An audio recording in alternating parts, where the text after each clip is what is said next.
Bom, seguimos aqui com o exercício 4.18 de magnetostática, e aqui vai ser importante a solução do 4.12a do vídeo anterior, porque a gente vai extrapolar o resultado daquele exercício nesse exercício aqui. Ele pede para calcular a expressão do campo magnético, né, utilizando a expressão do campo magnético obtida no exercício 12, calcule o campo criado no ponto O da figura 4.67 por uma barra circular percorrida pela corrente I. E uma consideração importante é que a espessura, a altura dessa barra, desse disco, é muito pequena, é uma altura E, que é muito menor do que o raio R1, e por consequência, muito menor do que o raio R2, que é maior do que o R1. Então, frente aos raios dessa estrutura aqui, dessa peça, que é como se fosse um disco, né? A altura dela é muito irrelevante. Então, o que vai acontecer? Esse é um exercício que deveria ser difícil, se a gente não usasse esse conceito do campo do exercício 4.12, item A. O que eu vou fazer? Eu vou cortar esse cara aqui. Vou cortar por um plano. E eu vou querer ver ele de frente. Então, se eu cortar ele aqui, o que eu enxergo? Bom, eu vou enxergar de frente um lado dessa estrutura e do outro lado o outro lado dessa estrutura, certo? Eu cortei ela aqui, eu tenho os dois lados, né? E o que acontece? Eu tenho I, ela faz a volta aqui no fundo, né? Do plano. A gente só não está enxergando essa parte. E embaixo também ela faz essa volta aqui. E lá embaixo também faz o outro contorno. Então eu cortei ela, peguei uma metade, parece agora um imã, né? Uma ferradura. E o que vai acontecer? Eu vou olhar um ponto aqui e eu vou mostrar ele. Eu sei que ele vai ter não toda a corrente I, ele vai ter um DI. Lembrando que aqui o que a gente tem, né? Frente a um sistema de eixos, a gente tem aqui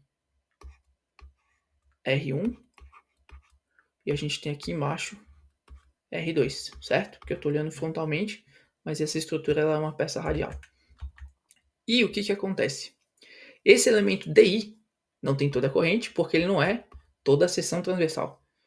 Ele volta aqui do outro lado, certo? Porque eu peguei um pedaço desse DI, ele vai ter que conduzir durante o círculo inteiro. Então esse DI, na verdade, não é só esse quadradinho, não é só o quadrado do outro lado, ele é todo o anel, um pequeno anel, um pequeno fio circular completo, que compõe essa estrutura. Se eu pudesse pegar vários anéis que tivessem raio de R1 até R2 e empilhasse eles e espalhasse, eu provavelmente ia conseguir desenhar essa estrutura. Então o que acontece aqui é simplesmente que eu vou considerar que um elemento DI de corrente, que obviamente vai gerar um elemento DH de campo, ele é um fio circular completo. E o fio campo do fio circular a gente já sabe.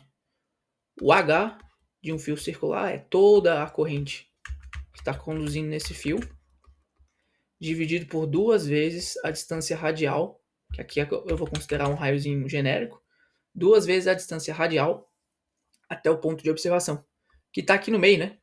E como a altura é muito pequena, eu posso considerar que se ele está embaixo, ou no topo, ou no meio, o campo vai ser o mesmo, porque a influência da altura é desprezível, porque a espessura é muito menor do que o raio R1 e do que o raio R2.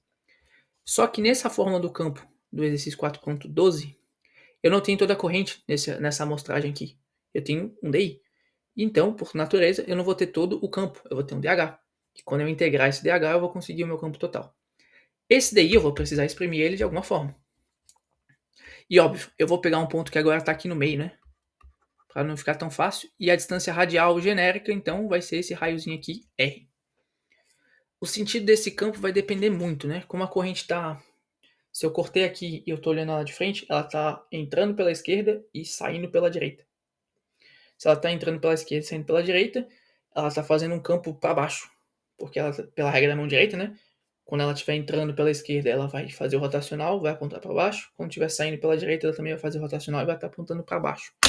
Como esse exercício não quer calcular necessariamente o vetor, né, mas e sim a magnitude, eu não preciso me atentar tanto a isso, mas eu vou considerar aquilo, obviamente, que todos os elementos de H estão gerando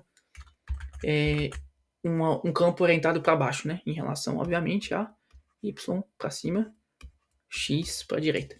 Essa é a minha referência, podia ser outra. O meu DI, eu vou ter que expressar ele de alguma forma. Bom, eu sei que tem uma corrente I passando por toda essa área aqui, certo? Toda essa área está sendo percorrida pela corrente I.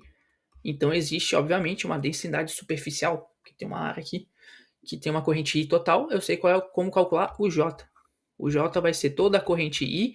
E por que é toda a corrente I? Porque como a estrutura só revoluciona, só faz uma volta, a corrente que entra I é a corrente que sai à direita, entra à esquerda e sai à direita. Então toda a corrente I está vista nesse lado da seção transversal, assim como está vista no outro lado da seção transversal. E eu tenho que dividir pela área.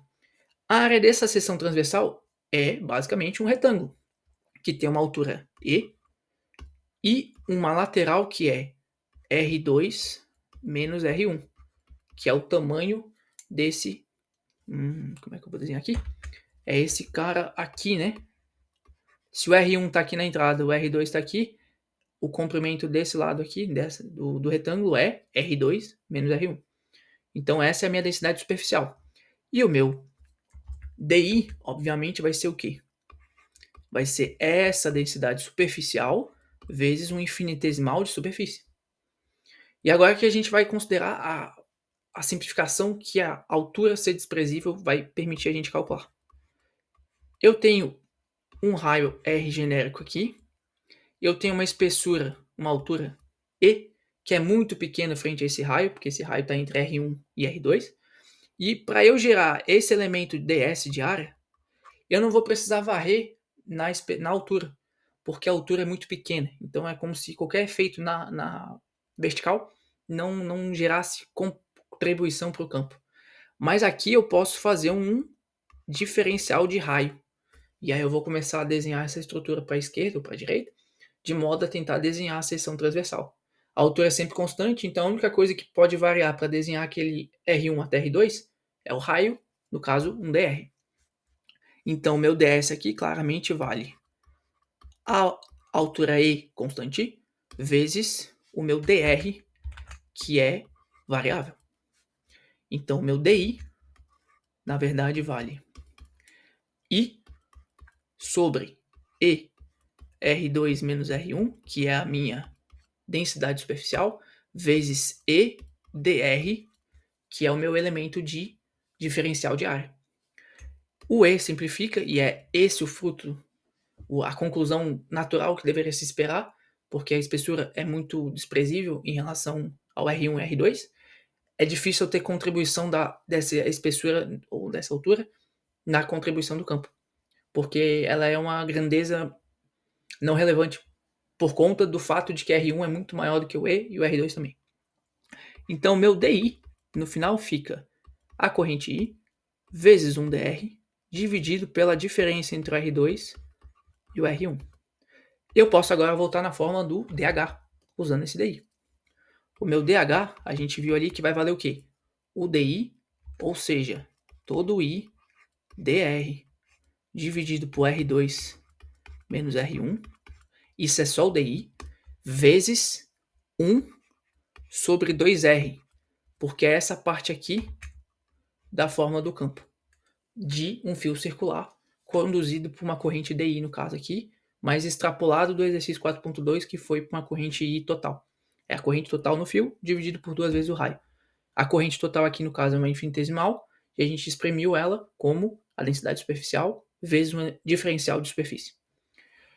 I sobre 2, R2 menos R1, claramente é uma constante. Então, meu DH no final vale I sobre 2, R2 menos R1.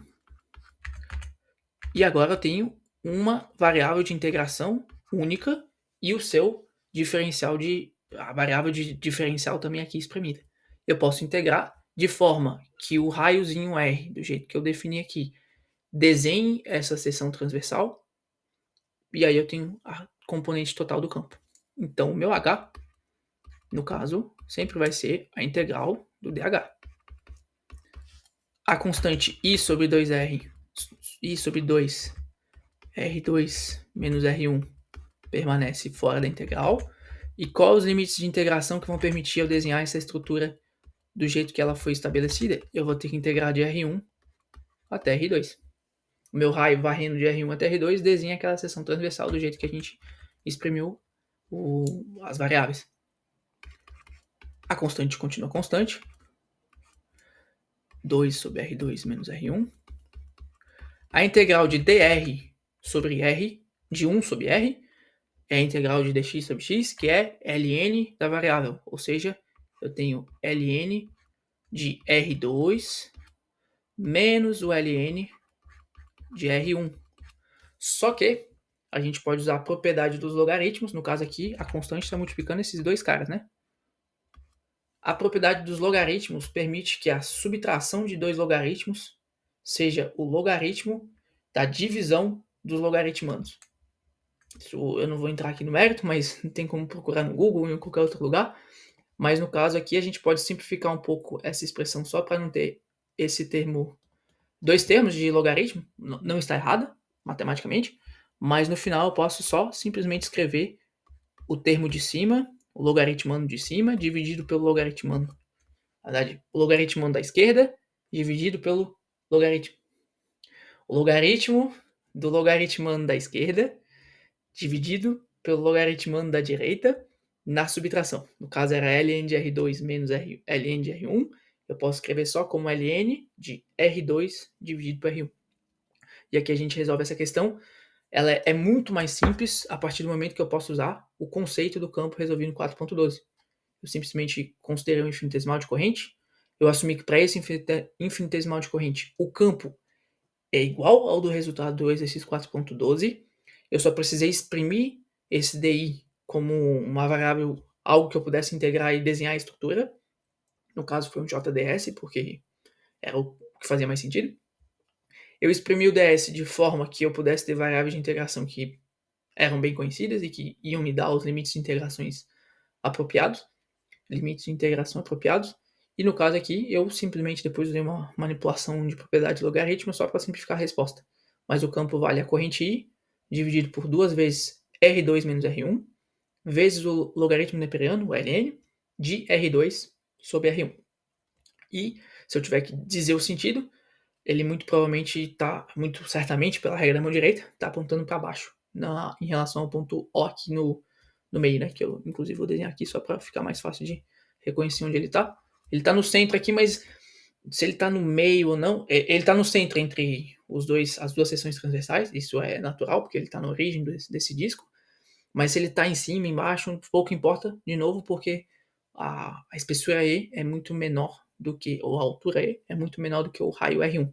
Lógico, esse campo, esse O, ele tem que estar ali dentro do E, né? Ele não pode estar nem para cima, nem para baixo, porque senão aí começa a ter que extrapolar um pouco o campo. Ele está na região central do disco, né? Isso é importante de mencionar. Mas, novamente, resolvemos esse exercício então. Vamos continuar nessa linha de exercício que fazem uso do campo do exercício 4.12a, para que eu consiga resolver o campo magnético de estruturas mais complexas, mas que possam ser reduzidas a uma composição sucessiva de anéis, com raios diferentes e às vezes podendo varrer uma altura, né? Mas de modo que eu consiga simplesmente usar o conceito do campo do 4.12, item A, e extrapolar de modo a fazer uma integração e desenhar estruturas mais complexas e calcular o campo total delas.